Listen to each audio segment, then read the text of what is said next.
రజతోత్సవ సంబరానికి సిద్ధమైంది గులాబీ పార్టీ. తెలంగాణ రాష్ట్ర సాధన లక్ష్యంగా 2001లో ఆవిర్భవించి 13 ఏళ్ల పాటు ఉద్యమ పార్టీగా అనుకున్న లక్ష్యాన్ని సాధించింది. అనంతరం 9.5 ఏళ్లు అధికార పార్టీగా గులాబీ జెండాను రెపరెపలాడించారు ఆ పార్టీ అధినేత కేసీఆర్. ప్రస్తుతం రాష్ట్రంలో ప్రతిపక్ష పాత్రను పోషిస్తుంది బీఆర్ఎస్. 2023 ఎన్నికల్లో ఓటమి అనంతర పరిణామాలు కారు పార్టీకి కాస్త ఇబ్బందిగా మారిన పార్టీ శ్రేణుల్లో నేతల్లో ఉత్సాహాన్ని నింపి మళ్లీ విజయం దిశగా నడిపించేందుకు ఈ వేదికగా దిశానిర్దేశం చేయనున్నారు గులాబీ బాస్ కేసీఆర్. దీంతో అందరి దృష్టి ఎల్కతుర్తిలో కేసీఆర్ ఏం మాట్లాడతారన్న దానిపైనే నెలకొంది.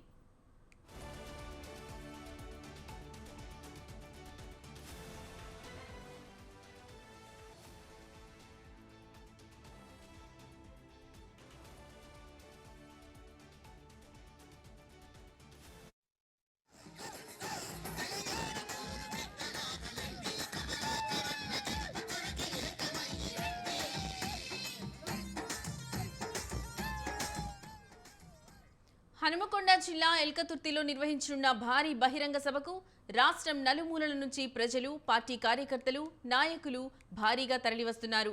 ఆటపాటలతో అలరిస్తున్నారు. కార్యకర్తలను ఉత్సాహపరుస్తున్నారు. మాజీ మంత్రి మల్లారెడ్డి డాన్సులతో హుషారు పుట్టిస్తున్నారు.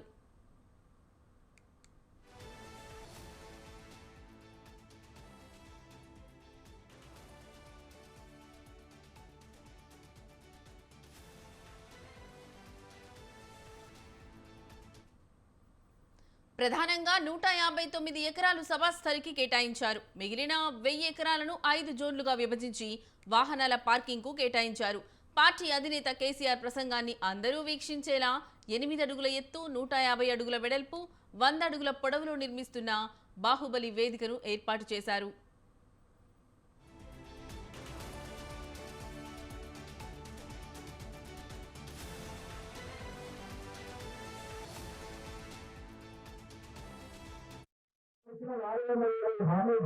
వీటన్నిటి ప్రజలందరూ కాంగ్రెస్ పార్టీకి అవకాశం ఇస్తే ఇవన్నీ వచ్చే ఆలోచనలు మన కాంగ్రెస్ పార్టీకి అవకాశం ఇచ్చింది.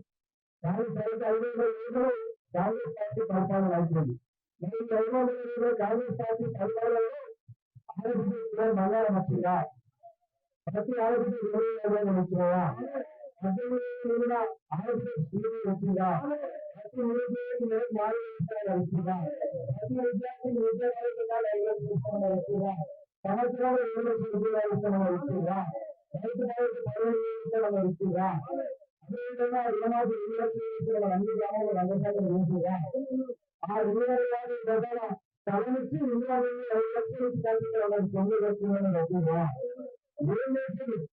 ఇవాళ మొత్తంగా ఇచ్చిన కాబట్టి కొత్త హామీలు నెరవేర్చుకున్న కాంగ్రెస్ ప్రభుత్వం నిమ్మకం రావడానికి వ్యవహారం చేస్తుంది.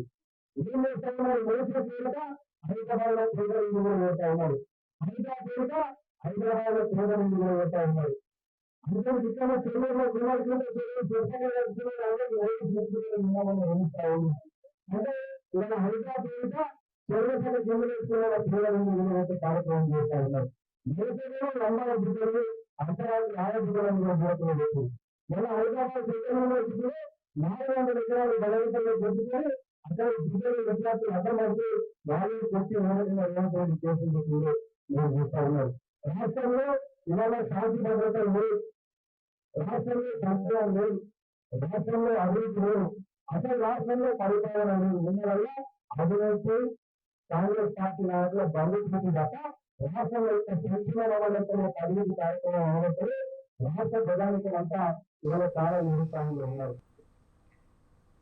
ప్రధాన వేదిక ముందు వీఐపీలు, మీడియా ప్రతినిధులకు గ్యాలరీలను ఏర్పాటు చేశారు. దూరంగా ఉండే వారికి వేదిక పైన ఉన్నవారు కనిపించేలా సుమారు 100 ఎకరాల్లో ఎల్ఈడి తెరలను, లైట్లను అమర్చారు.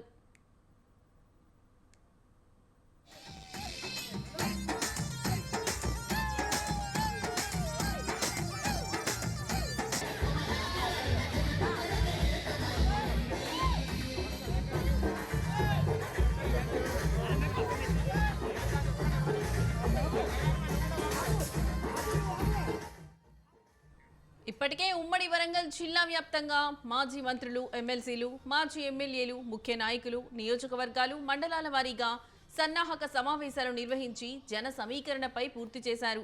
ఉమ్మడి వరంగల్ నుంచే సుమారు 3 లక్షల మందికి పైగా ప్రజలను సమీకరించాలని అధిష్టానం నిర్దేశించిన నేపథ్యంలో ఆ మేరకు నాయకులు క్షేత్రస్థాయిలో ప్రయత్నాలు గట్టిగా చేశారు.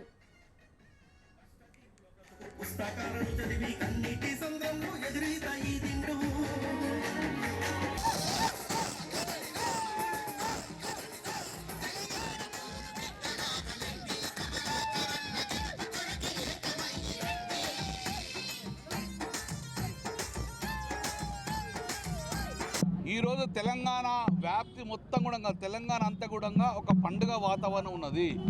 పొద్దున్న లేచి ఏదైతే 15 ఆగస్టు చేసుకుంటామో, జూన్ 2 చేసుకుంటామో, అలాగే ఈరోజు మేమందరం కూడా తెలంగాణ యొక్క రాష్ట్ర సమితి టీఆర్ఎస్ పార్టీ ఆవిర్భావ దినోత్సవాన్ని ఒక పండుగ వాతావరణం జరుపుకుంటున్నాము. ఇప్పుడే అన్ని జెండాలు ఎగిరేసుకున్నాము. అన్ని ప్రాంతాలలో టీఆర్ఎస్ పార్టీ జెండా ఎగిరేసుకోవడం జరిగింది.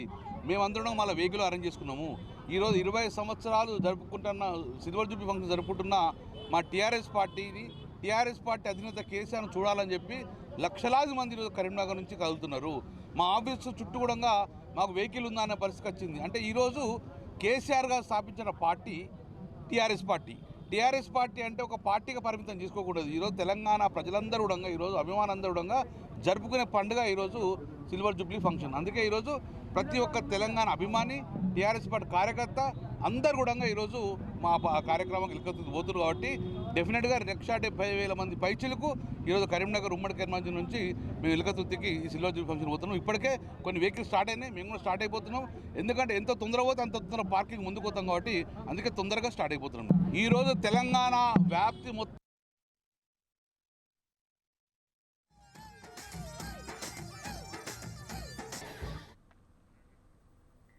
రజతోత్సవ సంబరానికి సిద్ధమైంది గులాబీ పార్టీ. తెలంగాణ రాష్ట్ర సాధన లక్ష్యంగా 2001లో ఆవిర్భవించి 13 ఏళ్ల పాటు ఉద్యమ పార్టీగా అనుకున్న లక్ష్యాన్ని సాధించింది.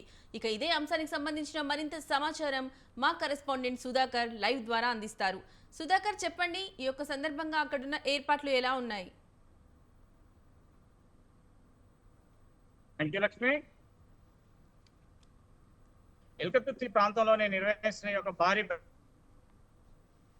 టిఆర్ఎస్ పార్టీకి సంబంధించి రజతోత్సవ భారీ బహిరంగ సభ కూడా నిర్వహిస్తున్నారు. ఒక భారీ బహిరంగ సభ కూడా తెలంగాణ రాష్ట్ర నలుమూల నుంచి కూడా పెద్ద ఎత్తున కార్యకర్తలు వారి యొక్క ఆనందాలు నిర్వహిస్తున్నారు. నిన్న రాత్రి నుంచి మొత్తం కార్యకర్తలు మొత్తం చుట్టుపక్కల సుదూర ప్రాంతాల నుంచి కూడా మొత్తం తరలిరావడం జరుగుతుంది. ఈ యొక్క ప్రాంతాలకు సంబంధించిన వారు కూడా నిన్న వరంగల్ నగరానికి సంబంధించి వర్కల్ నియోజకవర్గం నుంచి కూడా పెద్ద ఎత్తున పబ్బవల్లతో కూడా రావడం జరిగింది. అదే కాకుండా చూస్తే వారు మొత్తం ఇటు పబ్బవల్లు, దాంతో పాటు మరికొంతమంది నడుచుకుంటూ రావడం జరుగుతుంది. కొంతమంది సైకిళ్ల మీద, మరికొంతమంది బైక్ల మీద కూడా రావడం జరుగుతుంది. అదే కాకుండా చూస్తే ఇతర రాష్ట్రాల నుంచి ఇటు తెలంగాణ, ఆంధ్రప్రదేశ్ కూడా మరికొంతమంది కార్యకర్తలు కూడా రావడం జరుగుతుంది. ఈ యొక్క కార్యకర్తలకు సుమారు 10 లక్షల మంది కూడా అని చెప్పేసి వారి యొక్క కార్యాచరణ రూపొందించుకున్నారు. ఈ యొక్క 10 లక్షల మంది 1 లక్ష పైనే కుర్చీలో వచ్చే కార్యకర్తల కుర్చీలు వేయడం జరిగింది. ఈ యొక్క ఎండ తీర్థం బట్టి వచ్చే కార్యకర్తల పైన కూడా ఆధారపడి ఉంటుందని చెప్పుకోవచ్చు. ముఖ్యంగా చూస్తే ఎందుకంటే వరంగల్ ఉమ్మడి జిల్లాకు సంబంధించి 12 నియోజకవర్గాలలో మొత్తం కాంగ్రెస్ పార్టీ ఉంది. ఒకటే జనగాం నియోజకవర్గంలో ఇటు బీఆర్ఎస్ పార్టీ ఉంది. అదే కాకపోతే పక్కనే ఉన్న హుజరాబాద్, ఎల్కతుర్తి పక్కన ఉన్న హుజరాబాద్ లో కూడా బీఆర్ఎస్ పార్టీ ఉంది. కాబట్టి ముఖ్యంగా చూస్తే ఈ యొక్క 2 నియోజకవర్గాలు మరి ఇతర నియోజకవర్గం నుంచి కూడా పెద్ద ఎత్తున కార్యకర్తలను తరలించాలని చెప్పడం జరుగుతుంది. ప్రతి నియోజకవర్గం నుంచి కూడా సుమారు 25,000 నుంచి 20,000 పైకి కూడా తగ్గదు అని చెప్పేసి వారి యొక్క అంచనాల పాటు ఏర్పాటు చేసుకోవడం జరుగుతుంది. చూడొచ్చు, మనం గతంలో చూస్తే గత 15 రోజుల క్రితం చూస్తే ఆర్టీసీకి సుమారు 8 కోట్ల రూపాయలు కూడా చెల్లించి ఆర్టీసీ బస్సులను కూడా తీసుకోవడం జరుగుతుంది. మరికొన్ని ప్రాంతాల నుంచి కూడా అద్దె బస్సులు కూడా ప్రైవేట్ బస్సులు వస్తున్నాయి. ప్రైవేట్ బస్సులతో పాటు ప్రైవేట్ వెహికల్స్ కూడా వాహనాలు కూడా రావడం జరుగుతుంది. ఇదే క్రమంలో చూస్తే ఈ క్రమంలో చూస్తే మొత్తం మీద ఖమ్మం జిల్లాకు సంబంధించి తిరునాపల్లి దగ్గర కూడా కొంతమంది ఏవైతే ప్రైవేట్ బస్సులు వస్తున్నారో ఆ ప్రైవేట్ బస్సులను కూడా ఆపేసి అక్కడ ఆర్టీఓ వారు కూడా ఆపేసి వారి దగ్గర ఉన్న పత్రాలను కూడా మొత్తం చెక్ చేయడం జరుగుతుంది. పత్రాలు ఉంటేనే ఈ యొక్క ప్రైవేట్ బస్సులను కూడా ఇక్కడికి యొక్క సభకు అనుమతిస్తున్నామని చెప్పడం జరుగుతుంది. ఇదే క్రమంలో చూస్తే వరంగల్ జిల్లా, ఉమ్మడి జిల్లా వ్యాప్తంగా చూసినా కూడా 150 బస్సులు, ప్రైవేట్ బస్సులు, దాంతో పాటు ప్రైవేట్ కూడా ఈ యొక్క కార్యకర్తలను తరలించాలని చెప్పడం జరుగుతుంది. కాకుండా చూస్తే నగరానికి వచ్చేసరికి చూస్తే మున్సిపల్ కార్పొరేషన్ పరిధిలో ఉన్న ప్రతి డివిజన్ వార్డులకు వెళ్ళి కూడా తరలించాలని చెప్పి గత 10 రోజుల నుంచి కూడా ఇటు కార్యకర్తలే కాకుండా ఇటు మాజీ ఎమ్మెల్యేలు టీఆర్ఎస్ లీడర్లు కూడా వారి యొక్క మొత్తం పెద్ద ఎత్తున ప్రచారం కూడా నిర్వహించింది. వారు రావాలని చెప్పేసి ఇంటింటికి వెళ్ళి వారు చేసే కార్యక్రమాలు గత 10 సంవత్సరాల్లో వాళ్ళు చేసిన ఒక కార్యక్రమాలు ఏమున్నాయి, ఏం అభివృద్ధి చేశామనే ఒకటి కూడా వివరించడం జరిగింది. ఈ యొక్క 16 నెలల్లో కాంగ్రెస్ ఏం చేసింది, ఏం వెళ్ళబెట్టింది అనేది కూడా దానిపైన కూడా చర్చించి వారికి కావాల్సిన సరైన దిశానిర్దేశం కూడా చేయడం జరిగింది. కార్యకర్తలు ఎలా వస్తారు ఏందని చెప్పి వేచి చూడాల్సిన పరిస్థితి ఉంది. అదే కాకుండా చూస్తే ఈ యొక్క భారీ బహిరంగ సభ విజయవంతం చేయాలని చెప్పి చూస్తున్నారు. దీంతో పాటు చూస్తే ఎందుకంటే గత పార్లమెంట్ ఎన్నికల తర్వాత కూడా కేసీఆర్ ఎప్పుడు కూడా బయటికి వచ్చి ఎక్కడ ఏ సభలు కూడా ఏవి నిర్వహించలేదు. అదే కాకుండా చూస్తే కేసీఆర్ ఎక్కడ కూడా ప్రసంగించిన దాఖలే లేవు ఈసారి. ఎందుకంటే గత 16 నెలల నుంచి ఎట్లా ఎక్కడికి రాని కేసీఆర్ కూడా ఇప్పుడు బయటికి వచ్చి ఏం మాట్లాడతారు, ఏం ప్రసంగిస్తారు, రానున్న రోజులలో ఎలా ఉండబోతుంది పార్టీ బరువు కూడా మనకు అంతున్న సమాచారం ప్రకారం పార్టీ బరువు బాధ్యతలు కూడా కేటీఆర్ కప్పేస్తారా లేకపోతే హరీష్ రావు కప్పేస్తారా అని చెప్పి వేచి చూడాల్సిన పరిస్థితి కూడా ఉంది. ఎందుకంటే ఈ రోజు కేసీఆర్ ప్రసంగించే ప్రసంగంలో అసలు ఏం మాట్లాడబోతున్నారు, రానున్న రోజులలో కార్యకర్తలకు ఎట్లా వాళ్ళకు ఉత్సాహం ఈ యొక్క భారీ బహిరంగ సభ అగ్రికల్చర్ సభలు కూడా కానీ 2010 సంవత్సరంలో కూడా టిఆర్ఎస్ అంటే అప్పుడున్న టిఆర్ఎస్ రాష్ట్ర సమితి పార్టీ తెలంగాణ రాష్ట్ర సమితి పార్టీ అప్పుడు ఏదైతే కార్యక్రమం నిర్వహించినా కూడా ముఖ్యంగా వరంగల్ జిల్లా కేంద్రంగా నిర్వహిస్తారు. ఈ యొక్క వరంగల్ జిల్లా కేంద్రం నిర్వహించడం వల్ల బీఆర్ఎస్ కు ఒక ఆనవాయితీ వస్తుంది. బీఆర్ఎస్ పార్టీ ఎప్పుడు కూడా ఏ రోజు కూడా ఎక్కడ ఏ కార్యక్రమం మొదలు పెట్టినా కూడా వచ్చి వరంగల్ నుంచే ఒక కార్యక్రమం ప్రారంభం చేశారు. అదే రకంగా చూస్తే 2005 కానీ 2010లో మహాగర్జనకు మొత్తం ప్రపంచ వ్యాప్తంగా కూడా తెలంగాణ వైపు చూసే ఒక భారీ బహిరంగ సభ కూడా అప్పుడు ఉన్న టిఆర్ఎస్ పార్టీ తెలంగాణ రాష్ట్రీయ సమితి అప్పుడు నిర్వహించడం జరిగింది. ప్రకాశ్రెడ్డిపేటలో సుమారు 25 లక్షలపై జనాభాతో పాటు అక్కడ ఉన్న ఉమ్మడి రాష్ట్రంలోని యొక్క భారీ బహిరంగ సభ నిర్వహించడం జరిగింది. కానీ ఇప్పుడు కూడా అదే స్థాయిలో ఇక్కడ కూడా సభ నిర్వహించాలని చెప్పేసి మీరు వారికి సంబంధించిన ప్రయత్నాలు కూడా మొత్తం కొనసాగిస్తున్నారు. ఈ యొక్క భారీ బహిరంగ సభ విజయోత్సవంగా నిర్వహించుకోవాలని చెప్తున్నారు. ఎందుకంటే ప్రతి సంవత్సరం కూడా వారికి కావాల్సిన వారి యొక్క ప్లీనరీ ఎప్పుడైతే 27వ తారీఖు వస్తుందో 27వ తారీఖు నాడు ప్రతి సంవత్సరం వారి యొక్క ప్లీనరీ నిర్వహిస్తారు. ఆ ప్లీనరీ నిర్వహించిన తర్వాత ఇది యొక్క 25 సంవత్సరాలు కాబట్టి ఇంత భారీ బహిరంగ సభ పెట్టి రజతోత్సవంగా నిర్వహించుకొని ప్రజలకు బీఆర్ఎస్ పార్టీ ఇంకా ఉంది, బీఆర్ఎస్ పార్టీ అన్ని రకాలుగా కూడా అన్ని విధాలు కూడా కార్యకర్తలు అండవేలా ఉంటామని చెప్పేసి ఒక ఉద్దేశంగా ప్రజలకు తీసుకుపోవడానికి భారీ బహిరంగ సభ నిర్వహిస్తున్నట్టు తెలిసింది. Lakshmi. Right Sudhakar, thank you.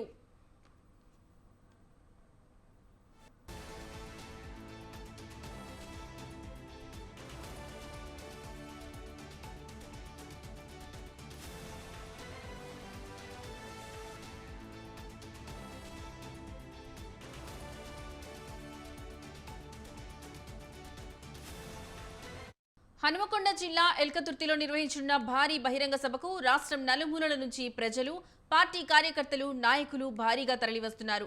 ఆటపాటలతో అలరిస్తున్నారు, కార్యకర్తలను ఉత్సాహపరుస్తున్నారు. మాజీ మంత్రి మల్లారెడ్డి డాన్సులతో హుషారు పుట్టిస్తున్నారు.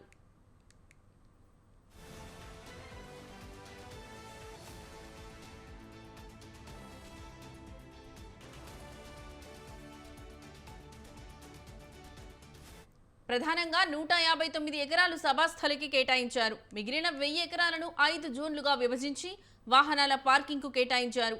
పార్టీ అధినేత కేసీఆర్ ప్రసంగాన్ని అందరూ వీక్షించేలా 8 అడుగుల ఎత్తు, 150 అడుగుల వెడల్పు, 100 అడుగుల పొడవులో నిర్మిస్తున్న బాహుబలి వేదికను ఏర్పాటు చేశారు.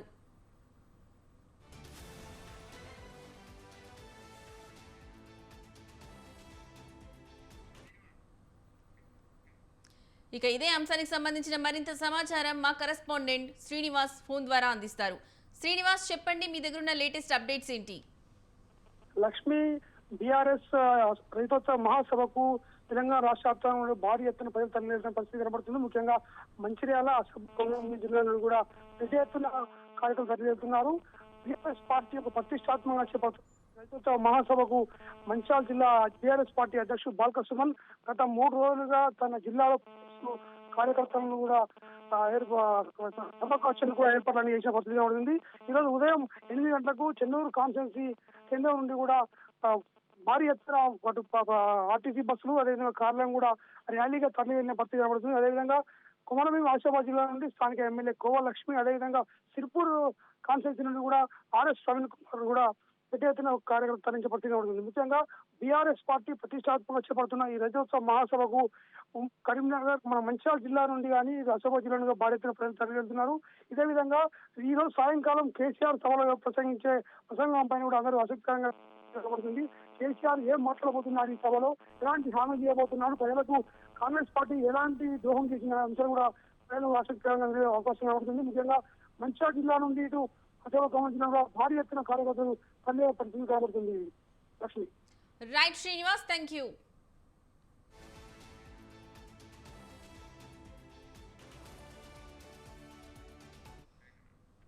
ప్రధాన వేదిక ముందు వీఐపీలు, మీడియా ప్రతినిధులకు గ్యాలరీలను ఏర్పాటు చేశారు. దూరంగా ఉండేవారికి వేదిక పైన ఉన్నవారు కనిపించేలా సుమారు 100 ఎకరాల్లో ఎల్ఈడి తెరలను, లైట్లను అమర్చారు.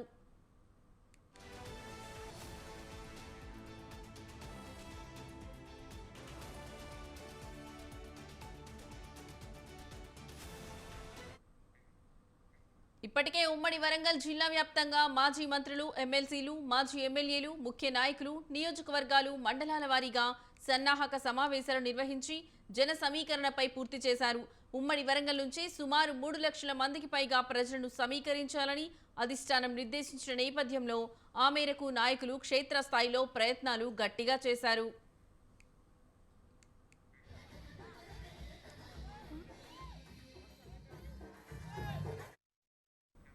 ఇక ఇదే అంశానికి సంబంధించిన మరింత సమాచారం మా కరెస్పాండెంట్ మల్లారెడ్డి ఫోన్ ద్వారా అందిస్తారు. మల్లారెడ్డి, చెప్పండి, మీ దగ్గర ఉన్న లేటెస్ట్ అప్డేట్స్ ఏంటి ఒక సభకు సంబంధించి? ఎలకతుర్తిలో జరిగే బీఆర్ఎస్ పార్టీ రజతోత్సవ సభకు ఈ ఉమ్మడి మెదక్ జిల్లా వ్యాప్తి నుంచి కూడా భారీగా జన సమీకరణ చేస్తున్నారు.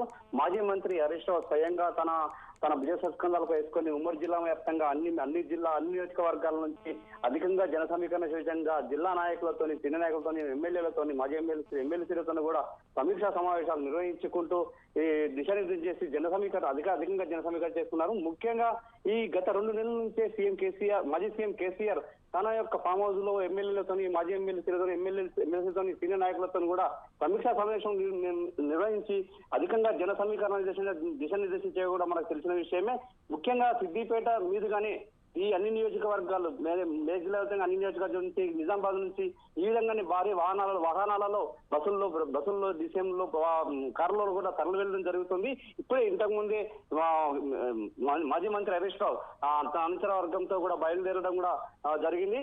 ఈ సిద్దిపేట నుంచి గత 3 రోజుల క్రితం సిద్దిపేట నుంచి దాదాపు 1500 మంది యువకులు, విద్యార్థులు ఇక్కడి నుంచి పాదయాత్ర కూడా ఎలకతుర్తి వెళ్ళడం జరిగింది. లక్ష్మి, ముఖ్యంగా ఏదైతే ఈరోజు జరుపుకుంటున్న రజతోత్సవ సభలో మాజీ సీఎం కేసీఆర్ ఏం మాట్లాడతారు, ఎలాంటి దిశానిర్దేశం చేయడం, ముఖ్యంగా ఏం మాట్లాడతారని దానిపై కూడా ఉత్కంఠ నెలకొన్నారని కూడా చెప్పవచ్చు. Lakshmi. Right Mallareddy, thank you.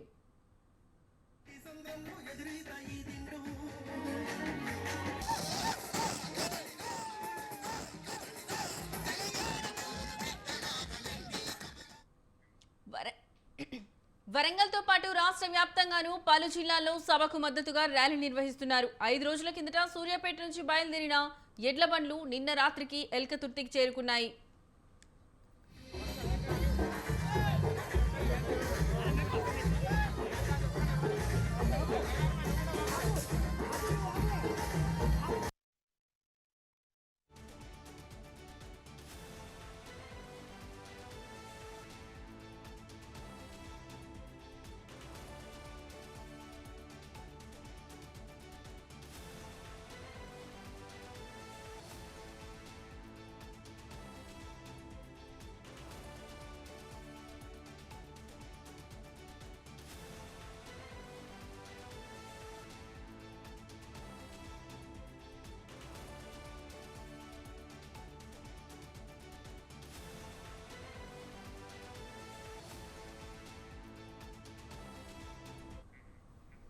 ఇక ఇదే అంశానికి సంబంధించిన మరింత సమాచారం మా కరెస్పాండెంట్ ప్రదీప్ ఫోన్ ద్వారా అందిస్తారు. ప్రదీప్, చెప్పండి, మీ దగ్గర ఉన్న లేటెస్ట్ అప్డేట్స్ ఏంటి? లక్ష్మి, ఉమ్మడి పాలమూరు జిల్లా నుంచి వరంగల్ కు భారీ ఎత్తున బీఆర్ఎస్ శ్రేణులు అయితే తరలి వెళ్ళాయి. ఏదైతే బీఆర్ఎస్ పార్టీ ఆవిర్భవించి 20 సంవత్సరాలు జరిగిన సందర్భంగా ఈ రోజు వరంగల్ లో ఎల్కతుర్తిలో ఏర్పాటు చేసిన బాహుబలి భారీ బహిరంగ సభకు ఉమ్మడి పాలమూరు జిల్లా నుంచి భారీ ఎత్తున జన సమీకరణ అయితే చేశారు. ఒకవైపు ప్రభుత్వ వ్యతిరేకత, తర్వాత ప్రభుత్వ విధానాలపై ఈ రోజు వరంగల్లో జరిగే సభలో కేసీఆర్ మాట్లాడనుండటంతో బీఆర్ఎస్ పార్టీ శ్రేణులు కూడా భారీ ఎత్తున ఇక్కడి నుంచి కేసీఆర్ స్పీచ్ వినడానికి అయితే తరలి వెళ్ళాయి. మరోవైపు ప్రభుత్వంపై వ్యతిరేకత కూడా కొంత బీఆర్ఎస్ కలిసి వచ్చిందని చెప్పొచ్చు. ఈ నేపథ్యంలోనే ఉమ్మడి పాలమూరు జిల్లా నుంచి ఆయా నియోజకవర్గాలకు సంబంధించి భారీ ఎత్తున జన సమీకరణ చేయడంతో పాటు స్వచ్ఛందంగా కూడా ప్రజలు తరలి వెళ్తున్నటువంటి పరిస్థితి ఉంది. అయితే 10 సంవత్సరాల బీఆర్ఎస్ పాలన, 1.5 సంవత్సరాల కాంగ్రెస్ పాలనపై ఈ రోజు కేసీఆర్ మాట్లాడనున్నట్టు తెలుస్తా ఉంది. ఈ నేపథ్యంలోనే కాంగ్రెస్ పార్టీ వైఫల్యాలను ఎండగడుతూ కాంగ్రెస్ పార్టీ ఇచ్చిన హామీల అమలులో వైఫల్యం చెందిన కారణంగా ఇక్కడ ఏదైతే రాష్ట్ర వ్యాప్తంగా కూడా కాంగ్రెస్ ప్రభుత్వం ప్రజలు ఎక్కడికక్కడ విమర్శలు అయితే గుర్తిస్తున్న నేపథ్యంలో ఈ బీఆర్ఎస్ భారీ బహిరంగ సభకు కొంత ప్రాధాన్యత అయితే సంతరించుకున్నది. మరోవైపు కాంగ్రెస్ వైఫల్యాలను ఎండగడుతూ ఈ రోజు సభ మొత్తం సాధనంలో కూడా తెలుస్తా ఉంది. ఈ నేపథ్యంలోనే ప్రజలు కూడా కాంగ్రెస్ పై అక్కస్తో, కాంగ్రెస్ పై వ్యతిరేకతతో కూడా స్వచ్ఛందంగా తరలి పెడుతున్నటువంటి నేపథ్యం ఉంది. ప్రధానంగా ఉమ్మడి పాలమూరు జిల్లాలోని నాగర్ కర్నూలు, వనపర్తి, నారాయణపేట, జోగులాంబ, గద్వాల నుంచి భారీ ఎత్తునైతే జన సమీకరణ చేశారు. ఆయా నియోజకవర్గాలకు సంబంధించి మాజీ ఎమ్మెల్యేలు ఎస్ రాజేందర్ రెడ్డితో పాటు జిల్లా అధ్యక్షుడు మాజీ మంత్రి లక్ష్మారెడ్డి, శ్రీనివాస్ గౌడ్ మరియు దేవరకద్ర నియోజకవర్గ ఇన్ఛార్జ్ ఏదైతే మాజీ ఎమ్మెల్యే అల వెంకటేశ్వర రెడ్డి భారీ ఎత్తున జన సమీకరణ అయితే చేశారు. మరోవైపు కారుల్లో, తన సొంత వాహనాల్లో, తర్వాత ఆటోల్లో కూడా ఈ ఉమ్మడి పాలమూరు జిల్లా నుంచి భారీ ఎత్తున ప్రజలైతే వరంగల్లో జరిగే భారీ బహిరంగ సభకు అయితే తరలి వెళ్లారు. భారీ ఎత్తున ఎండ ఉన్నా కానీ ఎండను కూడా లెక్క చేయకుండా ప్రజలైతే ఇక్కడి నుంచి తరలి వెళ్తున్నటువంటి పరిస్థితి అయితే ఉంది. మరోవైపు పార్టీ శ్రేణులకు ఇబ్బందులు కలగకుండా కూడా పూర్తి స్థాయిలో ఏర్పాట్లు అయితే చేశారు. దాదాపు మజ్జిగ ప్యాకెట్లతో పాటు వాటర్ ప్యాకెట్లు, తర్వాత తదితర ఏదైతే ఎండ తీవ్రత తట్టుకునే విధంగా పార్టీ శ్రేణులు అయితే ఏర్పాటు చేశాయి. ఈ నేపథ్యంలోనే ఉమ్మడి పాలమూరు జిల్లా నుంచి అయితే భారీ ఎత్తున జన సమీకరణ చేయడంతో పాటు స్వచ్ఛందంగా ప్రజలు బీఆర్ఎస్ పార్టీ ఏదైతే 25 సంవత్సరాల వసంతాల ఆ పండుగకైతే తరలి వెళ్ళినటువంటి పరిస్థితి ఉంది. Right Pradeep, thank you. ఇవి ఇప్పటి వరకు నా బులెటిన్ అప్డేట్స్. చూస్తూనే ఉండండి స్వతంత్ర.